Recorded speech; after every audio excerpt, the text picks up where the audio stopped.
How is Satan even allowed to exist? I can explain.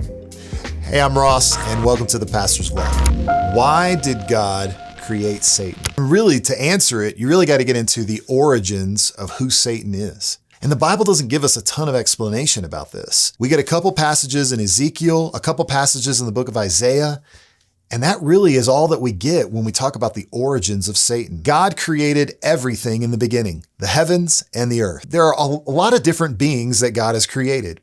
Man has been uniquely made in the image of God. There's nothing in all of creation that has been made in God's image. But another part of God's created order are the angels. And we're not given a whole lot about who the angels are. What do they look like? We get some instances of cherubim and seraphim described, but we don't know the full heavenly host and what all that looks like. But one thing we do know is that angels have the ability to choose to follow God's orders and God's commands, or to rebel against him and then be cast down to earth.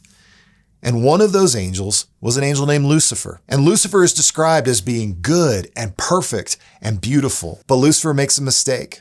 Lucifer wants to be like God. Lucifer wants to be higher than God. And so because of his pride and his arrogance and his boldness to claim that he could be like God, God punishes him and casts him down to earth. And this is where we find the person of Satan or the devil. So when we talk about, did God create Satan?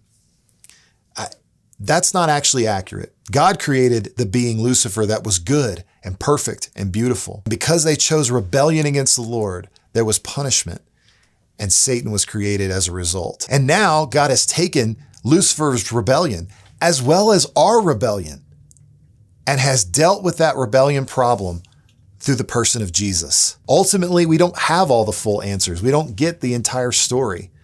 But one thing that's really important is what God has given us, the knowledge that we do have.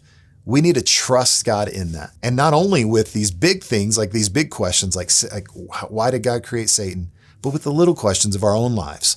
We need to trust God with those as well. You know, Genesis is a huge book with a lot of great stories and a lot of great things happening, but it also generates a lot of questions. And so if you've got more questions, drop those in the comments and we'll answer them in future episodes.